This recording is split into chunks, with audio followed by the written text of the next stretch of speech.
గ్రంథము 105వ కీర్తన 41, 42, 43 వాక్యాలు.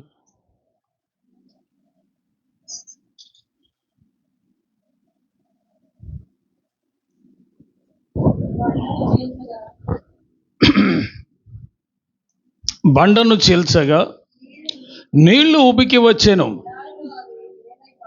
ఎడారులలో అవి ఏరులై పారెను.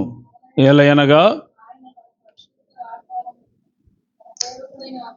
ఆయన తన పరిశుద్ధ వాగ్దానమును తన సేవకుడైన అబ్రహామును జ్ఞాపకం చేసుకొని ఆయన తన ప్రజలను సంతోషముతోనూ తాను ఏర్పరచుకుని వారిని ఉత్సాహధ్వనితోనూ వెలుపలికి రప్పించాను. హల్లెలూయా. ఈ వాక్యం ద్వారా ప్రభు మనందరితో మాట్లాడునట్లుగా ఒక్క నిమిషం స్తోత్ర చెల్లిద్దాం అందరము. హల్లెలూయా, హల్లెలూయా, స్తోత్రం. అందరి విశ్వాసంతో ప్రభు నాతో వాక్యం ద్వారా మాట్లాడండి నాయన. స్తోత్రం. హల్లెలూయా, హల్లెలూయా, హల్లెలూయా, హల్లెలూయా, స్తోత్రం. ప్రియులారా, దేవుని బిడ్డలారా, సర్వశక్తి గల దేవుడు ఈ వాక్యం ద్వారా మనతో సూటిగా మాట్లాడును గాక. ఆమేన్.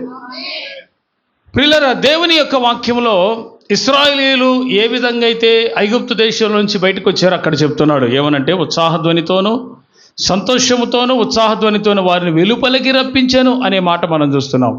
ఎన్నో సంవత్సరాలుగా బానిసత్వపు సంఖ్యలలో మగ్గిపోయినటువంటి ఇశ్రాయేలీయులకు దేవుడైన యెహోవా మోషే ద్వారా విడుదల కలిగించి అద్భుతాలు జరిగించి సూచక్రియలు మహత్కార్యములన్నీ చేసి వారిని సంతోషముతోనూ ఉత్సాహముతోనూ వారిని బయటికి తీసుకొని వచ్చాడంట. దేవుని స్తోత్రం. అయితే వారు ఎడారిలో నడవలసి వచ్చింది ఎక్కువ. అక్కడ బైబిల్ ట్రాన్స్లేషన్లో ఏముందంటే అరణ్యమని, తర్వాత మరి ఎక్కువగా అడవి అని రాయబడి ఉంది. కానీ యాక్చువల్ ట్రాన్స్లేషన్ అయితే అరణ్యము కాదు, అది మోకాల్లోతుకు కూరుకుపోయే ఇసుకలో నడిచారు ఇశ్రాయేలీయులు. వారి యాత్ర మొత్తం కూడా ఎక్కువ 175% ఇసుకలోని నడవలసిన పరిస్థితి ఏర్పడింది. చాలా ఘోరమైనటువంటి ప్రయాణం, అది చాలా డేంజరస్ జర్నీ. అన్ని విధాలుగా దేవుడు వాళ్ళకి సపోర్ట్గా నిలిచాడు కనుక వాళ్ళ ప్రయాణము ఆశీర్వాదకరంగా మారింది. ఆమేన్. వాళ్ళ ప్రయాణాన్ని దేవుడు చాలా ఆశీర్వాదకరంగా మార్చారు. పైన మేఘమై ఉన్నాడు, క్రిందేమో వారికి రాత్రి అగ్నిమేఘ స్తంభమై ఉన్నాడు, మరి పగలు చల్లటి మేఘమై ఉన్నాడు. వారు ఎటు వెళ్ళినా దేవుడు వారికి తోడుగా ఉండి నడిపిస్తూ వారిని కాపాడుతూ సంరక్షిస్తూ పోషిస్తూ పూరేళ్లనిచ్చి మన్నా ఇచ్చి వారిని పోషిస్తూ బండలో నీళ్ళు ఇచ్చి వారికి కావలసిన అన్నీ కూడా తీరుస్తూ వచ్చాడు. దేవుని స్తోత్రం కలుగునుగాక. ఇక్కడ మనం ఆలోచించాల్సిన ప్రాముఖ్యమైన విషయం ఏంటి ఈరోజు సబ్జెక్ట్ అసలు అంటే, పరిశుద్ధాత్మ దేవుడు ఏం మాట్లాడమన్నాడంటే రాత్రి మీతో బండను చీల్చగా అనే మాట నా మనసులో బాగా నాటుకొని పోయింది. ఆ మాట బండను చీల్చగా అంటే దేని గురించి ప్రభు ఉద్దేశం ఇక్కడ? నిజమే, ఇశ్రాయేలుని ఒక బండ వారిని వెంబడించింది. మరి అందులో ఎప్పుడు నీళ్లు కావాలంటే అప్పుడు మోషే గారి కర్రతో దాన్ని కొడితే ఆ బండలో నుంచి నీళ్లు వచ్చేవి, బండ చీల్చబడి నీళ్ళు వచ్చేవి. ఆ నీళ్లు 30 లక్షల మంది ఇశ్రాయేలీయులు తాగేవాళ్ళు. వారి పశువులు, వారి పిల్లలు అందరూ త్రాగి తృప్తి పడేవాళ్ళు. అది ఎడారిలో సెలయేరులై పారేయంట. దేవుని స్తోత్రం చెప్పండి. అంటే అసలు ఆశే లేని ఎడారి జీవితం అంటే ఏంటంటే అసలు ఆశలే లేని జీవితము. అదేంటంటే ఒక ప్రాణాంతకమైనది, అపాయకరమైనది, సౌకర్యవంతము కాని జీవితం. అది సౌకర్యవంతము కాని ప్రయాణం. అది దాంట్లో దేవుడు వారికి ఏ అపాయము రాకుండా తన పిల్లల్ని కాపాడుతూ వచ్చిన ఆ సందర్భంలో ఇక్కడ ఇశ్రాయేలీయులు వారి వెంట బండ వెళుచు ఉంటే దేవుడు ఆ బండను కొట్టమంటే ఆ బండలో నుంచి నీరు రాగా వాళ్ళు త్రాగినట్లుగా ఇక్కడ మనం చదివాం.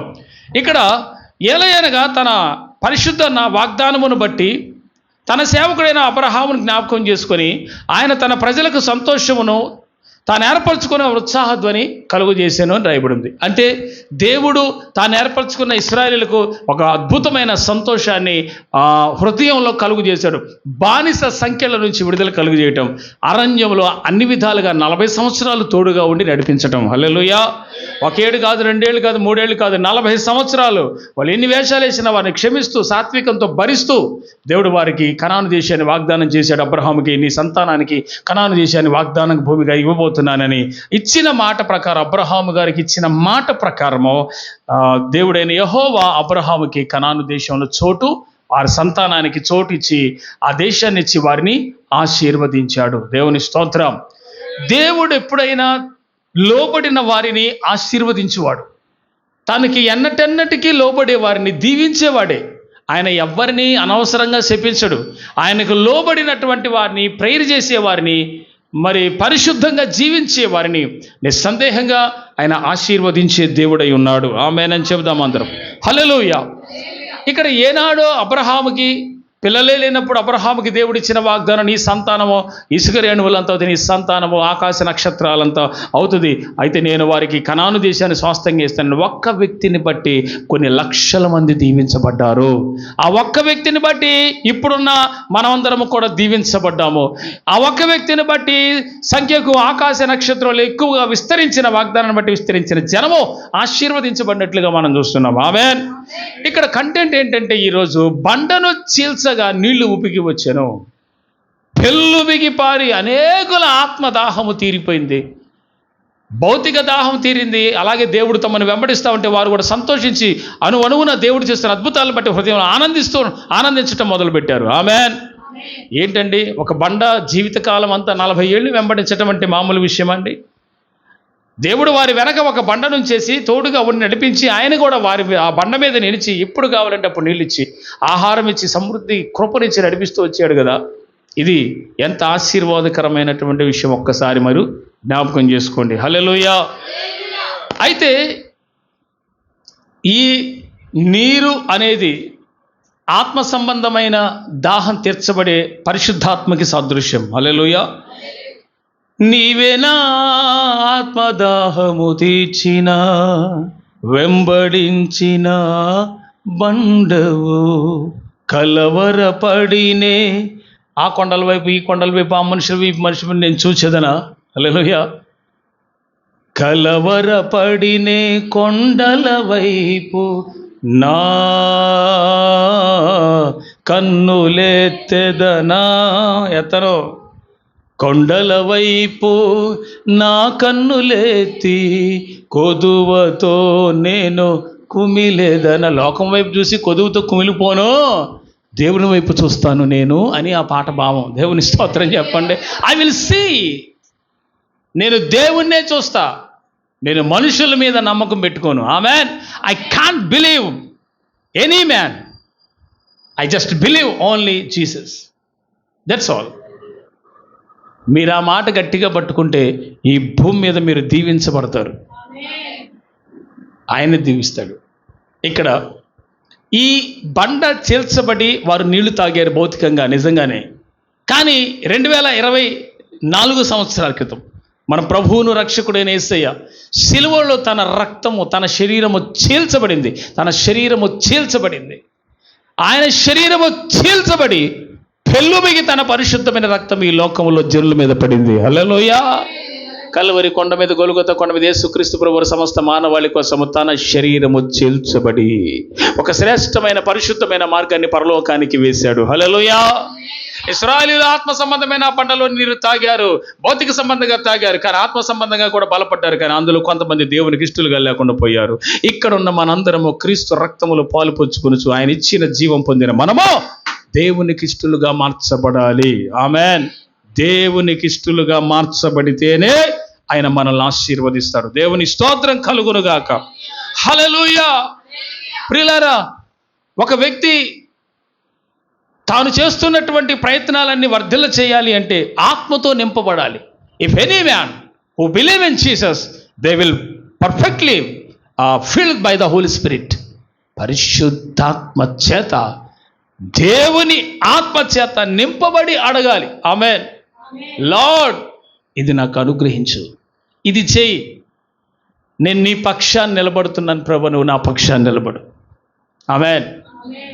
సరే, అయితే ఇప్పుడు మనకి అర్థం కావాల్సిన కంటెంట్ ఏంటంటే, ఇక్కడ అదేమో ఆత్మ సంబంధమైన పండగ మనం చెప్తా ఉన్నాం. ఇప్పుడు ప్రాముఖ్యమైన విషయం అదే. అబ్రహాము తర్వాత ఇస్సాకు, ఇస్సాకు తర్వాత యాకోబు కృప పొందిన వారని మనం చూస్తా ఉన్నాం. కానీ వాళ్ళు కూడా పరీక్షించబడ్డారు. వారి కొరకు కూడా దేవుడు బండను చీల్చాల్సి వచ్చింది. హల్లెలూయా. నీళ్లు జలధారలై రావలసి వచ్చింది. వాళ్ళు కృపలో ఉన్న వాళ్ళే. బాగా అర్థం చేసుకోండి, కొంచెం లోతుగా ఉంటుంది. వాళ్ళు కృపలో ఉన్నవాళ్లే, వారు వాగ్దానములో ఉన్నవాళ్లే, వారు దేవుని ఆశీర్వాదం పొందిన వాళ్ళే. రానున్న తరముల్లో వీరు నిజంగా దీవించబడిన వారే అన్నట్టుగా వాగ్దాన ఫలమును అనుభవించడానికి రెడీగా ఉన్నవాళ్లే. కానీ వాళ్ళు కూడా పరీక్షించబడ్డారు. దేవుని స్తోత్రం చెప్పండి. It's very most able toughest scripture this is. చాలా కష్టమైనటువంటి వాక్యం, హృదయంలో తీసుకోలేవు. ఆశీర్వదించబడిన వాడే పరీక్షించబట్టవేడు సార్ అసలు. Hallelujah. They already blessed persons, వాళ్ళు ఆల్రెడీ దీవించబడిన వాళ్ళే, కానీ పరీక్షించబడుతున్నారంట. We can't take that easily. మనం అంత సులువుగా దాన్ని హృదయంలో తీసుకోలేం. ఆశీర్వదించబడిన వాడు ఇంకా పరీక్షించబట్టవేడి సార్ అనిపిస్తుంది. ఆశీర్వదించబడిన వారు పరీక్షించబడుతున్నారు అంటే వారు దేవుని ఎన్నికలో ఉన్నారని అర్థం. దేవుని స్తోత్రం చెప్పండి. ఆశీర్వదించబడిన అందరూ దేవుని రాజ్యంలోకి వస్తారన్న, ఆ కేటగిరీలో ఉంటారన్న కాన్ఫిడెన్స్, ఆ కన్ఫర్మ్నెస్ ఏమి లేదు. కానీ ఆశీర్వదించబడిన వాడి వాగ్దానానికి అర్హుడే, కానీ వాడి కొరకు కూడా బండ చీల్చబడిందా అయినా, వాడి కొరకే జలధారలు ఉబికి వచ్చినా ఆ వ్యక్తి కూడా పరీక్షించబడతాడు. This is Bible secret. Hallelujah. దేవుని స్తోత్రం కలుగును గాక. మనకి చాలా ప్రకటించేవాడికైనా వినేవాడికైనా అలా అనుకుంటుంది, కానీ దాన్ని ప్రాక్టికల్గా వచ్చేవాడికి అందులో ఉన్న ఆనందం, భక్తి గలవాడైతే వాడు అర్థమవుద్ది. నేను ఆశీర్వదించబడిన వాడిని కదా, కానీ ఎందుకు పరీక్షించబడుతున్నా? పెద్ద పజిల్ ఇది అందరికీ, క్రైస్తవ్యానికి పెద్ద పజిల్ ఇది. ఏం లేదు, దేవుడి ఉద్దేశం ఒకటే, ఆశీర్వాదానికి వారసులైన వారిని పరీక్షిస్తాడు. బైబిల్లో ఉన్న అద్భుతమైన సీక్రెట్ అది. పరీక్షించబడ్డవాడు నిలబడితే ఆశీర్వాదం ఇంకా నిలుస్తుంది. హల్లెలూయా. సరే, ఇప్పుడు ఒక వ్యక్తి గురించి చెప్తా. దేవుడు ఆ వ్యక్తి కోసం ఎంత గొప్పగా ఓటలు చీల్చాడంటే, అసలు ఆయన వెళ్ళిన చోట నెల దేవుడు తోడే ఉన్నాడు, అద్భుతమైన కార్యాలు చేస్తూ వచ్చాడు. అబ్రహాము కుమారుడైన ఇస్సాకును గురించి today we will read that scripture. Genesis chapter 26 verse 16 up to 18. ఆది కాండము 26వ అధ్యాయము 16 నుంచి చదువుదాం. Please read it. ఆది కాండము 26వ అధ్యాయము, జెనసిస్ చాప్టర్ 26 వర్స్ 16. అబీమెలెకు అంటాడు ఇస్సాకుతో, నీవు మాకంటే బహుబలము గలవాడవు గనుక మా యొద్ద నుండి వెళ్ళిపోమని ఇస్సాకుతో చెప్పగా, ఇస్సాకు అక్కడి నుండి వెళ్ళి గెరారు లోయలో గుడారం వేసుకుని అక్కడ నివసించాను. హల్లెలూయా చెప్పండి. ఇస్సాకు ఉన్న ప్రదేశం ఏది? అబీమెలెకు అనబడినటువంటి రాజు దగ్గర ఉన్నాడు. అబీమెలెకు ఎక్కడ? ఐగుప్తు దేశానికి రాజు. ఈ ఐగుప్తు దేశంలో గెరార్ అనేది ఒక ప్రదేశము. గెరారులో అబీమెలెకు రాజు అయి ఉన్నాడు. ఈ రాజుగా ఉన్న వ్యక్తి దగ్గర ఇస్సాకు ఆ స్థలములో ఉన్నాడు. ఆ అబీమెలెకు రాజు ఉన్న గెరారు ప్రదేశములో ఈ ఇస్సాకు కూడా గుడారాలు వేసుకొని తన వారితో ఉన్నాడు. అసలు ఈ ఇస్సాకు చాలా ఆశీర్వదించబడినవాడు. అబ్రహాము ఆశీర్వదించబడినవాడు, దాసదాసీలు కలిగిన వాడు. అదే వారసత్వం కుమారుడు కూడా వస్తుంది కదా. ఆయన దగ్గర ఉన్న దాసదాసీలు ఈయన దగ్గర పనిచేయరా? ఆయన దగ్గర ఉన్న వెండి బంగారాలే కుమారుడిని ఇస్సాకుకి రావా? ఆయన దగ్గర ఉన్నటువంటి గొర్రెలు మేకలు మందలు ఒంటెలు అన్ని గాడిదలు ఆడగాడిదలు మగగాడిదలు అన్నీ కూడా ఇస్సాకునికి లేవా? దేవుని స్తోత్రం చెప్పండి. అన్నీ ఉన్నాయి ప్రియులారా. ఇప్పుడు ఇతను ఆశీర్వదించబడిన వాడు కాదా? ఇస్సాకు ఆశీర్వదించబడిన వాడు కాదా? ఆశీర్వదించబడిన వాడే. ఇప్పుడు అబీమెలెకు రాజు అన్నాడు, నీవు నాకంటే గొప్పవాడుగా కనపడుతున్నావు. హల్లెలూయా. నీవు మాకంటే బహుబలము గలవాడుగా కనపడుతున్నావు అన్నాడు. ప్రియులారా, ఇక్కడ అబ్రహాము కుమారుడైన ఇస్సాకు గెరారులో ఉన్నప్పుడు ఆ గెరారు దేశపు రాజైన అబీమెలెకు అంటున్నాడు, నీవు మాకంటే బహుబలము గలవాడుగా ఉన్నావు. దాని అర్థం ఏంటంటే, సైన్యములోను, ఆస్తిలోను, వెండి బంగారాల్లోనూ ఇతడిని మించిన వాడు లేడు అక్కడ. దేవుని స్తోత్రం చెప్పండి. అందుకే అబీమెలెకు అంటాడు, నువ్వు నాకంటే బహుబలం కలిగిన వ్యక్తిగా ఉన్నావు, ఇక్కడ వద్దు, నువ్వు వెళ్ళిపో అన్నాడు. ఇద్దరు రాజులు కనపడుతున్నారు ఇక్కడ, కాబట్టి నువ్వు మా దగ్గర ఉండడానికి వీల్లేదు, మా ప్రాంతం విడిచి, మా ప్రదేశం విడిచి నువ్వు వెళ్ళిపో. పిల్లరా, ఆశీర్వదించబడినవాడేగా, ఆస్తిపాస్తులు ఉన్నవాడేగా, దాసదాసీలు ఉన్నవాడేగా, కానీ గెరారు దేశంలో పరదేశిగా ఉన్నాడు. వాళ్ళకంటూ సొంత దేశం లేదు. దేవుడు ఉన్నాడు, కానీ ఇది సొంత ప్రదేశం లేదు, పరదేశులుగా నివసిస్తున్నారు, వేరొక దేశంలో పరవాసులై ఉంటున్నారు. వాళ్ళు ఉండమంటే ఉండాలి, వెళ్ళిపోమంటే వెళ్ళిపోవాలి. ఇదే పరీక్ష సార్. హల్లెలూయా. అంతే, అబ్రహాము యొక్క వాగ్దానం ఫుల్ఫిల్ అయ్యేదాకా ఈ ఇస్సాకు, యాకోబు 12 మంది గోత్రకర్తలు, 30 లక్షల మంది ఇశ్రాయేలీయులు వాగ్దానములో ఉన్నవాళ్లే, కానీ పరీక్షించబడుతున్నవారు. హల్లెలూయా. వాగ్దానములో ఉన్నవాళ్లే, కానీ పరీక్షించబడుతున్నవారు. ఆశీర్వాదమునకు వారసులే, కానీ పరీక్షించబడుతున్నవారు. ఎంతమందికి అర్థమైతే వారు స్తోత్రం చెప్పండి. అర్థమైనందుకు దేవునికి స్తోత్రం చెబుదాం. హల్లెలూయా. నువ్వు బలము కలిగిన వ్యక్తివయ్యా, నువ్వు బలమైన జనము కలిగిన వ్యక్తి, నాకంటే బలంగా కనపడుతుంది, నువ్వు ఇక్కడ ఉండడానికి లేదు, నువ్వు వెళ్ళిపో. ఈర్ష్య, బాహుబలముగా కనపడుతున్నాడు. నేను రాజునైతే నాకంటే ఎక్కువ బలంగా ఉన్నాడు, ఇతను ఈ ఏరియాలో ఉంటే నాకేం విలువ ఉంటుంది? ఇప్పుడు గొలియాతు మీదకి దావీదు పోయాడు కాబట్టి దావీదు రాజు అయ్యాడు. ఆమేన్. దావీదు వెళ్లకుండా ఈలుగా పిరికిదాని అనుకుంటే రాజు దావీదు గురించి మనం ఆలోచించాల్సిన అవసరం ఏముంటుంది? దేవుని స్తోత్రం చెప్పండి. మనం ఆలోచించాల్సిన అవసరం ఏముంటుంది? అసలు మన దావీదు గురించి అనుకోవాల్సిన అవసరం ఏముంటుంది? ఇక్కడ మీరు గమనిస్తే దావీదు ఎక్కడికి వెళ్ళాడనంటే గొలియాతు మీద యుద్ధానికి వెళ్ళాడు, గెలవగలిగాడు, వెంటనే పేరు వచ్చేసింది. హల్లెలూయా. పేరు ప్రఖ్యాతలు వచ్చేసాయి. ఆ తర్వాత ప్రియులారా పరీక్షించబడ్డాడు దావీదు కూడా. అరణ్యంలో తిరిగాడండి బాబు, అరణ్యంలో తిరిగాడు. అరణ్యంలో ఉన్నా కానీ, పరీక్షించబడుతున్నా కానీ, అక్కడ బర్జిల్లయి అనబడినటువంటి ఒక వ్యక్తిని అబ్రహాముకు తోడుగా, దావీదుకు తోడుగా ఉంచాడు దేవుడు. అరణ్యంలో, ఎడారిలో, కొండల కోయల్లో, గుట్టల్లో, అడవి ప్రదేశాల్లో బర్జిల్లయి అనబడిన ఒక బాగా ఆస్తి కలిగిన వాడిని దావీదుకు తోడుగా ఉంచాడు. హల్లెలూయా. అన్ని విషయాల్లో దావీదుని అతడు పోషిస్తూ వచ్చాడు. దేవునికి మహిమ కలుగునుగాక. ఆశీర్వదించబడిన వాడే అరణ్యం పాలయ్యి పరీక్షించబడుతున్నాడు. మనం పరీక్షించబడుతున్నప్పుడు అరణ్యంలో ఉన్నవన్నీ బాధపడకూడదు. ఆ అరణ్యములో కూడా దేవుడైన యెహోవా హస్తము నిశ్చయముగా వారికి తోడై ఉంటుంది. ఆమేన్ అని చెబుదాం. ఈ పరీక్షించబడటం అనేది ఒక, నేనంటాను అది ఆశీర్వాదకరమైన విషయం అంటాను. ఎందుకంటే దేవుడు తాను ఎన్నుకున్న వారిని పరిపూర్ణులను చేయటానికి పరీక్షిస్తాడు. తాను ఎన్నుకున్న వారిని పరిపూర్ణులను చేయటానికే పరీక్షిస్తాడు. మీకు విషయం చెప్పనా? మట్టి మోసలో దేవుని యొక్క వాక్యం అంట, మట్టి మోసలో 7 మార్లు కడిగి కడుగుతూ ఉంటే దాని మీద వచ్చే పొంగంతా ఉఫ్ఫను ఊతా ఉంటే 7 సార్లు అలా కడిగినంత పవిత్రమైందంట దేవుని వాక్యం. హల్లెలూయా. అంత పరిశుద్ధమైంది దేవుని వాక్యం, లోపం లేనిది పరిశుద్ధమైన దేవుని. ఈ వాక్యం ద్వారా మీరు బలపరచబడాలని ప్రభు అంటున్నాడు. నువ్వు పరీక్షించబడుతున్నావేమో, అయితే నువ్వు దేవుని ఎన్నికలో పరిపూర్ణతలోకి వస్తున్నావని మిమ్మల్ని అర్థం చేసుకోమంటున్నాడు దేవుడు. Hallelujah. This is the promise of God. ఇది దేవుడు మీకు ఇస్తున్న వాగ్దానం. మీరు ఒకవేళ సమస్యల వలన పరీక్షించబడుతున్నారేమో, అయితే దేవుని ఎన్నికలో మీరు ఉన్నారని మర్చిపోద్దు. మనకంటే మన పితరులు పరీక్షించబడి పరిపూర్ణులయ్యారు. ఆమె నేను చెబుదామా? ఇక్కడ మనం గమనిద్దాం పరిశుద్ధ గ్రంథంలో నుంచి ఈ వాక్యంలో 16వ వాక్యంలో ఈ అబీమెలెకు కంటే ఈ యొక్క ఇస్సాకు బహు బలమైనటువంటి వ్యక్తిగా కనపడుతున్నాడు. అక్కడి నుంచి వెళ్ళగొట్టాడు. నువ్వు ఇక్కడ ఉండాల్సిన అవసరం లేదు, నువ్వు మా దగ్గర ఉండొద్దని. పిల్లరా, నేనేమంటాను చూడండి, ఇక్కడ బాగా నా వైపు చూడండి. ఆశీర్వదించబడ్డవాడు, వాగ్దానంలో ఉన్నవాడు పరీక్షించబడుతున్నప్పటికీ దేవుని సహాయం వారికే ఉంటుంది. పరీక్షించబడని వ్యక్తికి అస్సలు దేవుని వాక్కు ప్రత్యక్షత ఉండదు, దేవుని యొక్క సహాయము కూడా దొరకదు.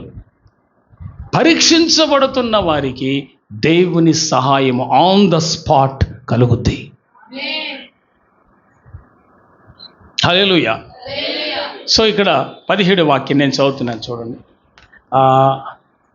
ఎక్కడికి వెళ్ళాడు? ఇస్సాకు అక్కడి నుండి వెళ్ళి గెరారు లోయలో గుడారం వేసుకొని అక్కడ నివసించాడు. అప్పుడు తన తండ్రి అయిన అబ్రహాము దినముల్లో తవ్విన నీళ్ల బావులు ఇస్సాకు తిరిగి తవ్వించాను. ఏలయనగా అబ్రహాము మృతి పొందిన తర్వాత ఫిలిస్తీన్లు వాటిని పూడ్చివేసిరి. అతడు తన తండ్రి వాటికి పెట్టిన పేర్ల చొప్పున తిరిగి వాటికి పేర్లు పెట్టెను. హల్లెలూయా. మరియు ఇస్సాకు దాసులు ఆ లోయలో తవ్వగా జలలు గల నీళ్లు బావి దొరికెను. హల్లెలూయా. ఎవరికి జలలు గల నీళ్లు దొరికింది? అక్కడ యేసన్ గారు మంచి పాట రాశారు దీని మీద. జలలు గల ఊటలు ఇస్సాకునకు ఇచ్చినావు, ఊహలు నాదు ఊటలు, నా యేసు రాజా నీలోనేయున్నవి, ఊహ కందవే నీదు ఆశ్చర్య క్రియలు, ఊహలు నాదు ఊటలు. మన ఓట యేసు యందు ఉన్నది. ఆమేన్. గట్టిగా స్తోత్రం చెప్పండి. ఈ ఆశీర్వదించబడిన వాడే గెరారు దేశంలో నుంచి తరిమి వేయబడి ఆ గెరారులో ఊరు బయటకు వచ్చి లోయలో గుడారం వేసుకున్నాడంట. లోయ ఎంత సౌకర్యంగా ఉంటుందా? సౌకర్యంగా లేకపోయినా గుడారం వేసుకోవాల్సిన పరిస్థితి వచ్చింది. అంతంత మాత్రాన ఇస్సాకు దేవుణ్ణి దూషించాడా? దేవా, నువ్వు నాకు తోడుగా లేవేంటయ్యా? ఈ శ్రమలో నన్ను ఎవరు కాపాడతారయ్యా? ఈ శ్రమలో నన్ను ఎవరు విమోచిస్తారయ్యా? నాకు ఆదరణకరమైన మాట ఎవరు చెప్తారయ్యా? నువ్వు ఉన్నావా? మా నాన్నకు తోడుగా ఉన్నావంట, నాతో ఉన్నావా అని అన్నాడు. ఈ సోదంతా చెప్పాడా? లేదు. దేవునికి స్తోత్రం, ఈ లోయ ఇచ్చినందుకు వందనాలు అన్నాడు. ఆమేన్. నిజంగా ప్రియులారా, కృపలో ఉన్నవాడిని కృపే వెంటాడుతుంది. మంచి డైలాగ్ ఇది. హల్లెలూయా. అట్ ద సేమ్ టైం పంచి డైలాగ్. హల్లెలూయా. హల్లెలూయా చెప్పండి. కృపలో ఉన్నోడిని కృపే వెంటాడుతుంది. డైలాగ్ అసలు ఇవాళ ప్రసంగానికి హైలైట్ వర్డ్ ఇది. కృపలో ఉన్నోడిని కృపే వెంటాడుతుంది. మీరు వినండి. ఆ లోయ నాకు ఆశీర్వాదకరం కాదు, నాకు మంచి నేల కావాలని అడిగాడా? ఉన్న దాంట్లో గుడారం వేసాడు అంతే. దేవుని స్తోత్రం. ఆస్తి లేదా? వెండి బంగారాలు లేవా? గొర్రెలు కొట్లు దాసులు గీసులు ఎవరు లేరా? అన్నీ ఉన్నాయి. కానీ కూడా లోయలో గుడారం వేసుకోవాల్సి వచ్చింది. హల్లెలూయా. కానీ దేవుడు అక్కడికి నడిపించాడు అనేది నా ఆలోచన. మీరేమంటారు మరి? అక్కడికి దేవుడు ప్రణాళిక అక్కడ ఉందని నా ఉద్దేశం. మీరేమంటారు? ప్రణాళిక లేకపోతే కూడా ఆ లోయలోకి ఎందుకు వెళ్తాడంట? నేను లోయలో ఉన్నా, చీకటిలో ఉన్నా, ఎక్కడున్నా దేవుని సహాయమైతే తాను ఎన్నిక చేసుకున్న వారిని తోడే ఉండి నడిపిస్తాడు దేవుడు. అంతే, తిరుగులేదు అందులో. ఎన్నిక చేసుకుంటే ఆ వ్యక్తిని దేవుడు ఎన్నటికీ విడిచిపెట్టాడు. అద్భుతమండి. అలాగే ఇది కూడా ఎన్నిక చేసుకుంటే ఆ వ్యక్తిని దేవుడు ఎన్నటికీ విడిచిపెట్టాడు. Hallelujah. If you are chosen person, then God will never leave you. Amen. లోయ నాకు ఆశీర్వాదకరం కాదని ఇస్సాకు అనుకోలా. తండ్రి, ఈ లోయలోనే ఉంటాలయ్యా, నీ చిత్తమిలయ్యా అని అన్నాడు. అక్కడ గుడారం వేసుకొని అందరు కూర్చొని ఉన్నారు. ఇక ముఖ్యంగా అక్కడున్న జనం మొత్తానికి కావాల్సింది ఏంటో తెలుసా? వాటర్. హల్లెలూయా. నాగరికత డెవలప్ అవ్వాలంటే ఏముండాలి? ప్రాముఖ్యంగా వాటర్ ఉంటేనే నివసించడానికి అవకాశం ఉంటుంది. వీళ్ళు మొదట ఎక్కడ ప్రయత్నం చేశారు? ముందు వాటర్ కోసం ప్రయత్నం చేసేవాళ్ళు. ఎవరో ఇస్సాకు దాసులు అందరూ కూడా. వాటర్ లేనిదే జంతువులకు నీళ్ళు కావాలి, మనుషులకు నీళ్ళు కావాలి. సరే ఏం చేయాలి అర్థం కాక అక్కడ కూర్చొని ప్రార్థన చేసుకుంటారు. ప్రభువా, నాయన, మరి ఈ ప్రదేశానికి వచ్చాను, ఏం చేయాలో అర్థం కావట్లేదు ప్రభు అంటే, దేవుడంట ఆత్మలో తెలియజేశాడంట. అలా ప్రార్థన చేసుకొని వెళ్ళి అలాగా ఒక చోటకి అలా నడిచి కొంచెం దూరం నడిచి అందరూ వచ్చి ఇక్కడ తవ్వండి అన్నాడంట. దేవుని స్తోత్రం చెప్పండి. అసలు విచిత్రంగా ఉంటుంది. అక్కడ తవ్వినట్టు కనపడి రాశాడు కానీ ఇస్సాకు ప్రార్థన చేసినట్టు రాయబడలా. మరి ఎలా తెలిసిందంట? ఇప్పుడు నేను ఇక్కడికెళ్ళి ఇక్కడ తవ్వమంటే ఇక్కడ బాగుంటుందా? ఎలా పడితే మనం అలా చేస్తే జరుగుద్ది అది? No. If you not in the Holy Spirit leading, you can't see miracles, you can't do miracle also. Hallelujah. వెళ్ళి నాన్న మీరందరూ ఇక్కడ తవ్వండి అన్నాడు. తీస్తుంటే ఊరికి మట్టి వచ్చేస్తుంది. దేవుని స్తోత్రం చెప్పండి. కష్టపడినక్కర్లా, పలుగులు వేసి తవ్వనక్కర్లా, పారలతో తీసేస్తే వచ్చేస్తుంది. హల్లెలూయా. ఇలా చేతులతో తీసినా వచ్చేస్తుంది. అరే ఏంటి ఇంత తొందరగా వచ్చేస్తుంది? గబగబా తీస్తూ ఉంటే జలలు గల ఓటలు ఉబికి వచ్చినాయి అంట. దేవునికి స్తోత్రం చెప్పండి. అక్కడ నీళ్ళు వచ్చేసరికి అందరూ సంతోషించారు. సర్వోన్నత దేవునికి మహిమ కలుగును గాక.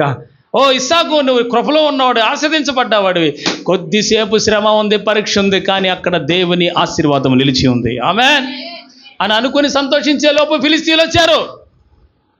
ఆడే శత్రువులు, ఈ ప్రదేశం మాది, ఈ నీళ్లు మావి, ఈ బావి మాది. అసలు యాక్చువల్గా ఆ బావి తవ్వించింది అబ్రహాము. హల్లెలూయా. ఆ బావి తవ్వించింది ఎవరు? అబ్రహాము. ఫిలిస్తీన్లు ఏం చేశారు? దాన్ని పూడ్చి పారేశారు. ఈర్ష్య, ద్వేషం. ఒకడు ఆశీర్వదించబడుతున్నాడంటే ద్వేషం, వాడు దీవెనకరంగా ఉన్నాడంటే ద్వేషం. ఆడికి ఆ మనసు ఉంటే, అవతల వాళ్ళకి ఇలాంటి మనసు ఉందనుకోండి, మనుషులకి, విశ్వాసులకు కూడా, వాడు నిజంగా ఆరిపోతాడు. ఎందుకో తెలుసా ప్రియులారా? దావీదు మీద ఉన్న దేవుని కృప చూసి సౌలు ఈర్ష్యపడ్డాడు. అంతే, దురాత్మ వచ్చి పట్టింది. ఈడి లైఫ్ సర్వనాశనం అయిపోయింది. పరిశుద్ధాత్ముడు వెళ్ళిపోయాడు. దావీదు అంతకంతకు వర్ధిల్లెను, సౌలు అంతకంతకు నీరసిల్లెను అని ఉంటుంది వాక్యంలో. హల్లెలూయా. ఈర్ష్య పడకూడదు. మనలోకి ఈర్ష్య రాకూడదు. ఈర్ష్య చాలా డేంజర్. ఆమేన్ చెప్పరే. హల్లెలూయా. అది రాకూడదు మనకి. దేవుని స్తోత్రం కలుగును గాక. హల్లెలూయా. ఫిలిస్తీన్లు వచ్చి అంటారు, ఈ బావి మాది, వెళ్ళిపోండి ఎక్కడి నుంచి అని అంటే, సార్ మేము దవ్వుకున్నాం సార్ అన్నది. ఇది అంతకుముందు అబ్రహాము తవ్వించిన బావి, ఫిలిస్తీన్లు పూర్తి చేశారు. ఇప్పుడు ఏమనాలా? నేను ఇక్కడికి వచ్చి గుడారం వేసుకుంటే దేవుని చిత్తం ఏమనుకున్నా, బావి తగిలింది, నీళ్ళు వచ్చాయి, యెహోవా వల్ల నేను దీవించబడ్డాను అనుకునే సంతోషించి తాగేలోపే శత్రువుల వశం అయిపోయింది. ఇది దేవుని ఆశీర్వాదం కాదని అన్నాడా ఇస్సాకు? అనలేదే. ఇక్కడి నుంచి వెళ్ళిపోండి అంటే, ఇది మాది అని వాళ్ళు అనేసరికి వాదించారు. సరే అన్నాడు, వందనాలు చెప్పి ఆ లోయ నుంచి వేరొక చోటుకి వెళ్ళాడు. హల్లెలూయా. అక్కడ గుడారం వేసుకొని అక్కడ ప్రార్థన చేస్తున్నాడు. దేవుడు బండను చీల్చి ఇస్రాయేలుకి నీళ్ళు ఇస్తే, దేవుడు ఓటలు చీల్చి ఇస్సాకునకు నీళ్ళు ఇస్తే, ఈరోజు దేవుడు నీకు కూడా బండను చీల్చి ఓటను చీల్చి జీవజల నది ఇవ్వగలడు. జీవజల నది నజరేయుడైన యేసయ్య పంపిన పరిశుద్ధ ఆత్మ. ఆమేన్. అన్నిటికీ మూలం అదే, ద హోలీ స్పిరిట్. మిరకల్స్ జరగాలన్నా, ఆశీర్వదించబడాలన్నా, ఆత్మలు బలపడాలన్నా, అద్భుతమైన కార్యాలు జరగాలన్నా, వాక్య ప్రత్యక్షతలు రావాలన్నా, the Holy Spirit leading is very most important. పరిశుద్ధాత్మడి యొక్క నడిపింపు చాలా ప్రాముఖ్యమైనదిగా ఉంటుంది జీవితంలో. ఆమేన్. రెండోసారికి పోయాడు, అక్కడ ప్రార్థన చేసుకున్నాడు, ప్రభువా సహాయం చేయి నాయన. అదే రండ్రా ఇక్కడ దవ్వండి అన్నాడు. అసలు ఏంటో ఆ నడిపింపు. నేను అదే అంటాను, ఆత్మలో నింపబడిన వాడు, వాగ్దానములో ఆశీర్వదించబడిన వాడు, వాగ్దానములో ఉన్నవాడు అడుగుపెట్టిన స్థలంలో ఆ కాసేపు శోధన ఉండొచ్చేమేమి కామని దేవుడు వెంబడించటం మాత్రం మానడు. ఆ వ్యక్తిని దేవుడు వెంబడించటం మానడు. బికాస్ అతడు వాగ్దానములో ఉన్నవాడు, ఎన్నికల్లో ఉన్నవాడు. కొంచెం సేపు పరీక్షించబడతాడు అంతే. అందులో నిలిస్తే చాలు, జలలు గల ఓటలు ఇస్సాకునకు వచ్చినట్లుగా, దావీదు దీవించబడినట్లుగా, విజయాలు పొందినట్లుగా ఈరోజు దేవుడు నీ మీద కూడా అలాంటి విజయాలు చూడాలని నీ ద్వారా దేవుడు కోరుతున్నాడు. Amen. God is eagerly waiting to you. Hallelujah. నీ ద్వారా ఇలాంటి విజయాలు, ఇలాంటి సమృద్ధి, ఈ వాగ్దాన ఫలం మీరు కూడా పొందాలని దేవుడు కోరుకుంటున్నాడు. ఆ రెండో ప్లేస్లో కూడా ప్రార్థన చేసి తవ్వితే దేవుడు తోడై ఉన్నాడు కనుక, ఆనాడు అబ్రహాము తవ్వించి ఫిలిస్తీన్లు పూర్తి చేసిన ఆ రెండో బావిని మళ్ళీ ఈయన వెళ్ళి తవ్వటం అంటే, పూర్తి చేసిన తర్వాత అసలు ఆనవాళ్ళు కనపడతాయండి? మట్టి. ఇప్పుడు బావి పూర్తి చేసామండి, ఆనవాళ్ళు అసలు ఏమైనా కనపడతాయి? మట్టికి మట్టి కలిసిపోతే ఏడుందో ఏమి తెలుసుద్ది? మరి ఇస్సాకునకి ఎలా? నేను అదే అంటాను, దేవుడు తోడై ఉన్నందున అవి బయలుపరచబడుతున్నాయి. దేవుడు తోడై ఉన్నందున ఆ రహస్యములు, ఆ ఆశీర్వాదములు, ఆ బావి, ఆ ఓటలు బయలుపరచబడుతున్నాయి. ఆమేన్. ఇఫ్ గాడ్ విల్ నాట్, దేవుడు అతనికి తోడుగా లేడనుకుందాం, అతను చేస్తున్న ప్రయత్నం ఏది కూడా వర్ధిల్ల చేయబడదు. God is with him. దేవుడు ఇస్సాకుతో తోడే ఉన్నాడు కనుక అడుగుపెట్టిన స్థలంలో తండ్రి తవ్వించిన బావుల్ని తిరిగి మరలా తవ్వుతున్నాడు. హల్లెలూయా. ద సెకండ్ ట్రయల్, ఆ రెండవ ట్రయల్ కూడా ఏమైంది? సక్సెస్ అయింది. దేవుడు అందులోనే ఆ బావినే తవ్వించాడంట. చలలు గలవు పెళ్ళు బిగి వస్తున్నాయి అంట వాటర్. ఆమేన్. అందరూ సంతోషిస్తున్నారు, హ్యాపీగా ఉన్నారు. ఇక మనకి నిలిచిపోయింది, అయ్యా అందరూ ఇక్కడ ఉండొచ్చు, ఓకే ఓకే దేవుడు మనకి తోడు అనుకునే లోపు ఫిలిస్తీన్లు వచ్చారు. హల్లెలూయా. ఫిలిస్తీన్లు వచ్చి అంటారు, ఈ బావి కూడా మాదే, మర్యాదగా ఇక్కడి నుంచి వెళ్ళిపోండి అన్నారు. లేకపోతే యుద్ధాలు జరిగిపోతాయి, రక్తపాతం జరుగుద్ది, వెళ్ళిపోండి అనండి. సరిగే రెండోసారి నువ్వైతే ఏం చేస్తావు? ఒకటి ఇడిచిపెట్టాను కానీ ఇది ఇడిచిపెడతాను అనుకున్నావా నువ్వు?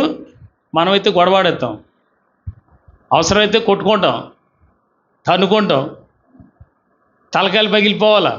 ఆ టైంలో అట్లా జరుగుద్ది. ఇది నాదంటే నాది, ఇది నాదంటే నాది. ఏమంటారు మీరు అందరూ? వింటున్నారా? ఇప్పుడు దాని విషయమే రెండోసారి ట్రైల్ చేసాం. మొదటిది సర్లే వదిలేసాం, రెండోది మనం వదిలేస్తామా? ఇది అసలు వదిలిపెట్టే ప్రసక్తే లేదండి అని అంటాం. అప్పుడు ఏం జరుగుద్ది? గొడవ జరుగుద్ది. కానీ ఇస్సాకు అలా చేయలే.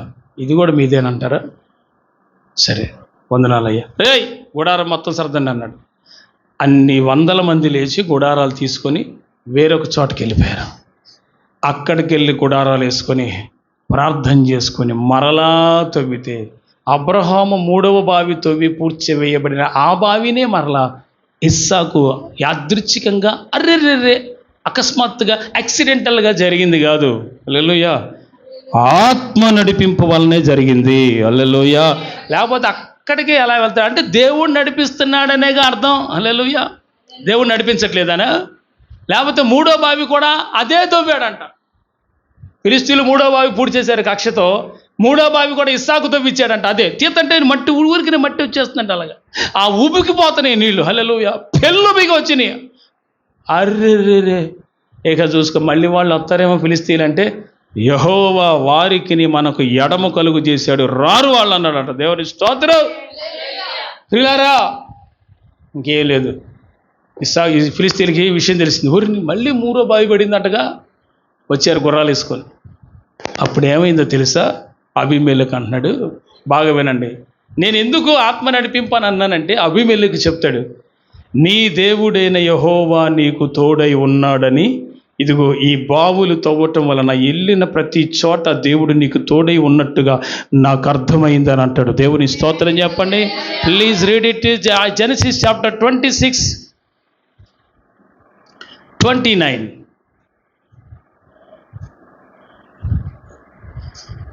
28 త్వరగా చదువుదాం.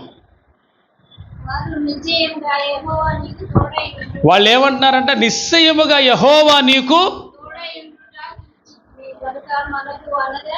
ఆగండి, వాళ్ళు దేవుడైన యెహోవా ఇస్సాకు తోడే ఉండటం చూశారంట. ఏంటా చూసింది? మీరు నిజంగా చెప్పండి, వాక్యం విన్న వాళ్ళైతే. దేవుడు వెనువెంట వారికి తోడుగా ఉండి, అంటే అసలు అడ్రస్సే లేదు, అసలు ఇది బావి అని గుర్తే లేదు, తవ్వుతుంటే వచ్చేస్తుంది. హల్లెలూయా. వెళ్ళించోట భూమి నేలగా ఉంది, బాగున్నట్టుగా తెలియట్లేదు. ప్రార్థన చేసి అడుగుతున్నాడు. అడిగితే ఇక్కడ తవ్వించమని చెప్పి ప్రేరేపణ అవుతుంది. తవ్వితే నీళ్లు జల్లగల ఓటలు పడ్డాడు. దేవుని స్తోత్రం. ఇలాగున దేవుడు నీకు తోడై ఉండటం నేను చూశాను అంటాడు. ఒక అన్యజనుడికి అర్థమైంది దేవుడైన యెహోవా ఇస్సాకు తోడై ఉన్నాడని. నేను చెప్పదలుచుకుంది ఏంటంటే, ఒక ఆత్మీయుడిగా, ఒక క్రైస్తవుడు ఆత్మీయుడిగా జీవించగలిగితే మీ ద్వారా దేవుడు చేస్తున్న కార్యాలను బట్టి అన్యజనులు మారుతారు. మన ద్వారా అన్యజనులు మనకన్నా దేవుడు తోడే ఉన్న విధానాన్ని చూట్టి అవతల మారుతారు. ఆమేన్. అందుకే నువ్వు ఆత్మపూర్ణుడు అవ్వాలి. ఇస్సాకు ఆత్మపూర్ణుడే. పొలములో ధ్యానించే అనుభవం ఉంది అతనికి. పెళ్లి మీద, పెటాకుల మీద అనుభవం, వాటి మీద ఇంట్రెస్ట్ లేదేమో కానీ పొలములో ధ్యానించే అనుభవం మాత్రం ఇస్సాకునకు ఉంది. ప్రార్థన చేసే వ్యక్తి అతను. దేవుని స్తోత్రం చెప్పండి. భక్తి గల వ్యక్తి, భక్తిగా పెంచాడు. చిన్నప్పటి నుంచి బలిపీఠపు అనుభవం ఎరిగిన వాడు. తండ్రి బలిపీఠపు అనుభవంలోనే, దేవుని సహవాసంలోనే కుమారుణ్ణి పెంచాడు. అందుకని ప్రియులారా, ఎక్కడికి వెళ్ళినా దేవుని మీద ఆధారపడటం నేర్చుకోవాలా. దేవుని స్తోత్రం. Wear ever you go, you first depend on God. నువ్వు ఎక్కడికి వెళ్ళినా దేవుని మీద మాత్రమే ఆధారపడు. అది నీకు ఎంతో దీవెనకరం. ఇట్స్ మోస్ట్ ప్రెషియస్, చాలా అమూల్యమైన, అతి విలువైనది దేవుని మీద ఆధారపడటం అనేది. ఆమె నేను చెబుదామా? ఒక అన్యజనుడికి అర్థమైంది, నీ దేవుడైన యెహోవా నిశ్చయముగా నీకు తోడే ఉన్నాడు. బాబు మన ఇద్దరం కలిసి నిబంధన చేసుకుందామా అని అన్నాడు. ఒక వ్యక్తి ఆత్మీయంగా ఉండి దేవుడైన యెహోవా తోడుకున్నాడు అర్థమైతే ఆ వ్యక్తితో నిబంధన చేసుకోవాలనుకున్నాడు అబీమెలెకు. సహవాసంలో ఉండాలనుకుంటున్నాడు. దీవించబడిన వ్యక్తితో, ఆత్మీయులైన బిడ్డలతో అన్ని జనుల సహవాసంలోకి వచ్చేస్తారు మనకు దేవుడు తోడుగా ఉండటాన్ని బట్టి. అది మనకు అర్థం కావాలి. ఆమేన్ అని చెప్పరే. దేవునికి మహిమ కలుగునుగాక. హల్లెలూయా. 31 చదువుదాం. ఓకే, 29వ వాక్యంలో లేకపోతే 29వ వాక్యం లాస్ట్ లైన్, నీవు యెహోవా ఆశీర్వాదము పొందినవాడవనిరి. ఈ మాట ఎవరన్నారు? అబీమెలెకు. నువ్వు యెహోవా ఆశీర్వాదం పొందిన వ్యక్తివి. హల్లెలూయా. ఎట్టర్థమైంది? వెళ్ళుచున్న ప్రతి చోట దేవుడు తోడే ఉండి జలలు గల ఓటలు ఇస్తున్నాడు.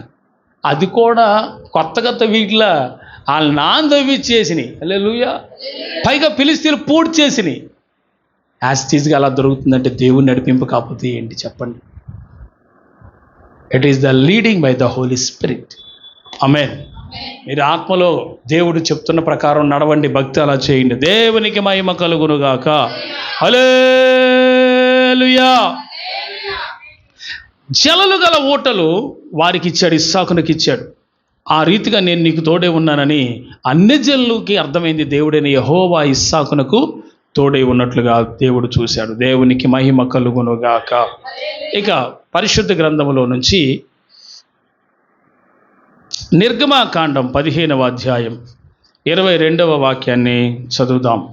Exodus chapter 15 verse 22, 23, 24, 25.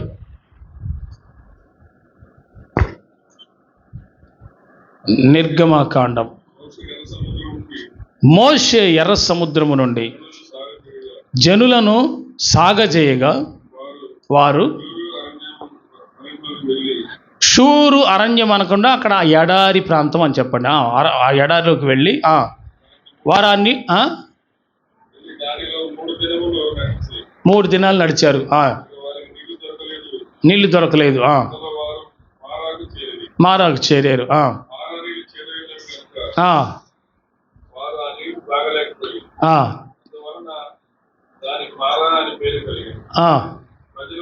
ప్రజలు మేమేం తాగాలని మోషే మీద సనుగు కొనగా అతడు యెహోవాకు మొరపెట్టెను. అంతటా యెహోవా అతనికి ఒక చెట్టు చూపెను. అది ఆ నీళ్ళల్లో వేసిన తరువాత నీళ్లు మధురములాయెను. అక్కడ ఆయన వారికి కట్టడను విధిని నిర్ణయించి అక్కడ వారిని పరీక్షించి హల్లెలూయా హల్లెలూయా ఇచ్చాడు. ఆయనకి తెలుసు మారా నీళ్ళు మధురంగా మారతాయని. తెలీదా? వీళ్ళు మారాకు వస్తారని దేవుడికి తెలీదా? వీళ్ళు సనుగుతారని దేవుడికి తెలీదా? అన్నీ తెలుసు. బట్ ఇక్కడ ఏమంటున్నాడు? పరీక్షించి. చూస్తాం, చెడ్డవి పెట్టి చూద్దాం. ఇక్కడ చెడ్డ నీరు పెట్టి దేవుడు పెట్టింది అనుకుంది, పోనది దేవుడు పెట్టింది అనుకోండి. గబగబా వచ్చేసి తాగి పటపట దూషించేస్తున్నారు. గబగబా వచ్చి తాగి పటపట దూషించేస్తున్నారు. హల్లెలూయా. దూషించే పనిలోనే ఉంటున్నారు మోషే. ఇప్పుడు పాస్టర్ గారు ఒక ఆయన దొరికాడు. ఇక అంతే, ఏదైనా పాస్టర్ గారు నీకు అసలు జ్ఞానం ఉందా పోతాను. మోషే గారిని పాపం దైవజనుడు ఆత్మచేత నింపబడ్డాడు. ఈయన మీద ఉన్న ఆత్మ రవంత కూడా అవతల ఇశ్రాయేలీయులకు లేదు. వాళ్ళు దూషిస్తున్నారు ఆత్మ పొందిన మోషే గారిని. ఏం నీళ్ళు ఏం కథ, మేము చచ్చిపోవడానికి తీసుకొచ్చి ఏం మనిషివే నువ్వు అని. అప్పుడు ఆయన ఏం చేయాలా? యెహోవాకు మొరపెట్టాడు. ఏంది ప్రభువా, వీళ్ళందరూ ప్రతి చిన్నదానికి టెంప్ట్ అయిపోయి నన్ను తిడుతున్నారు, మంచినీళ్ళు కావాలంటే వీళ్ళకంటే. ఇప్పుడు దేవుడు అక్కడ ఆ చేదు నీళ్ళు, ఆ మార, మీరు బాగా గమనించి, నేను పరీక్షించి ఆత్మలకు తెలుసుకున్న విషయం ఏంటంటే, ఎడారి ప్రాంతంలో అసలు చెట్లు ఉండవు. అవునా? మీరు బాగా గమనించారు. ఎడారిలో కానీ ఎక్కడో ఒకటి ఉంటుంది, అక్కడక్కడ ఎక్కడో ఒకటి ఉంటుంది. ఆ ఉన్న చోటకే వీళ్ళు వెళ్ళారు. ఆ మారా నీళ్ళు కూడా అక్కడ స్టాక్ అయిన నీళ్ళు, ఎప్పటి నుంచో ఉన్న నీళ్ళు, సేదైన నీళ్ళు, అది తాగితే చచ్చిపోతారు కూడా.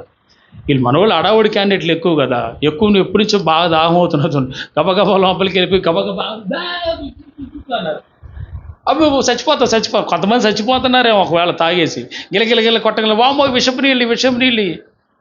ఎందుకు రాని తొందర? పాస్టర్ గారు ప్రార్థన చేసిందా కూరుకోరు. హల్లెలూయా. ఇది మంచిదా చెడ్డదా అని పాస్టర్ గారు చెప్పొద్దా? మాట్లాడరే. పోనీ దేవుడు నీకు చెప్పొద్దా? హల్లెలూయా. ఊకే తాగే పనేనా? దేవుని స్తోత్రం. తొందరపాటుతో గబగబా వెళ్ళిపోయి దూకేసి నల్లగా ఉన్నాయి ఆ నీళ్లు.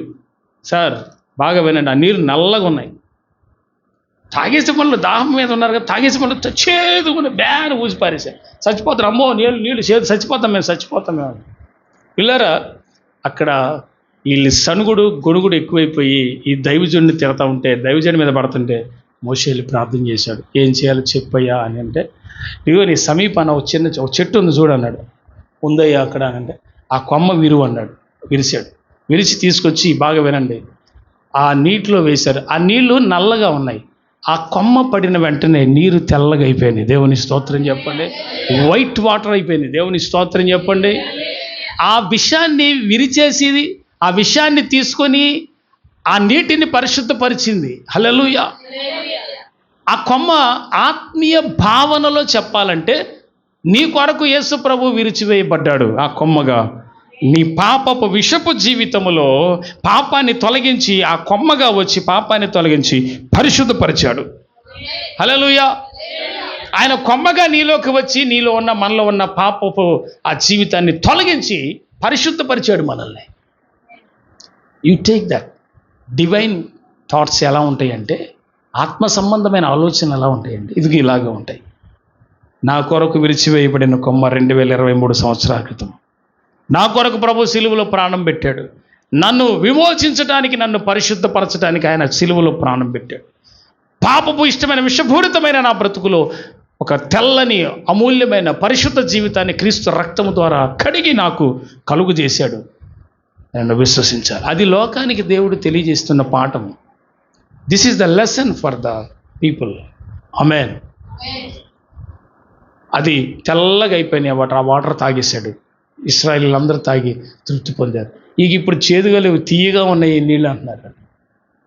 నేను ఎందుకు ఈ మాట చెప్పానంటే, వాళ్ళు పరీక్షించబడుతున్నారు.